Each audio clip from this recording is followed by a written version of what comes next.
இந்த ரூம் இந்த கதியில் ஆனதுக்கு என் ஹஸ்பண்ட் என் பாப்பாவும் தான் காரணம். 2 பேரையும் வெளியில் அனுப்பி வச்சுட்டு டக்குன்னு க்ளீன் பண்ணிட்டேன். சரி அவங்க வரதுக்குள்ளே இந்த சாத்துக்குடி ஜூஸ் போட்டு வைப்போன்னு ரெடி பண்ணிட்டு இருந்தேன். இன்றைக்கி சாட்டர்டே தான், பட் இருந்தாலும் இன்றைக்கி வந்து ஃபிஷ் எடுத்துகிட்டு வரேன் அப்படின்னு தாத்தா சொல்லியிருந்தாங்க. அதுக்காண்டி இந்த கட்டிங் ஒர்க்லாம் முடிச்சு வச்சுட்டா டக்குன்னு குக் பண்ணிடலாம். அவள் வந்து மீனை கழுவி கொடுத்துட்டாங்க. ஸோ கட்டிங் வேலையை டக்குன்னு முடிச்சாச்சு. அப்புறம் இன்றைக்கி ஒரு குட்டி டிப்ஸ் தான். இது வந்து எங்கள் அம்மா எனக்கு சொன்னது. பாப்பா பிறந்ததுக்கப்புறம் இந்த சாம்பிராணி பவுடர் போடுவாங்கள்ல, அதை விட வந்து இந்த பூண்டு தோலெல்லாம் சேர்த்து வச்சுட்டு அதில் கொஞ்சம் இந்த சாம்பிராணி ஆட் பண்ணிவிட்டு அப்போ தான் புகை வரும்.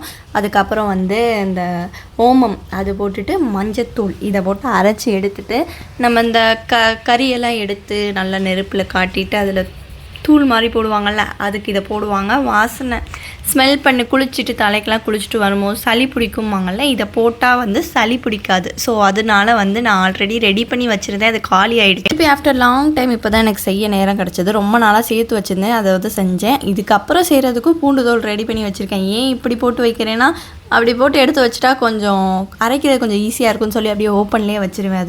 இதை விட இன்னும் சூப்பராகவும் செய்யலாம், பட் எனக்கு தெரிஞ்சது. அதுக்கப்புறம் என் ஹஸ்பண்ட் வீட்டுக்கு வந்துட்டாங்க. தாத்தா வாங்கி கொடுத்த மீனை தான் ரெடி பண்ணிக்கிட்டு இருந்தேன். வந்தோடனே என்ன பண்ணுறேன்னு கேட்டாங்க. மீன் கொடுத்தாங்க, அதான் சமைச்சிட்டு இருக்கேன் அப்படின்னு சொன்னேன். அதுக்கப்புறம் பாப்பாவுக்கு சாப்பாடு கொடுத்து தூங்க வச்சாச்சு. ஓகே, இதை நெக்ஸ்ட் வீடியோவில் பார்க்கலாம்.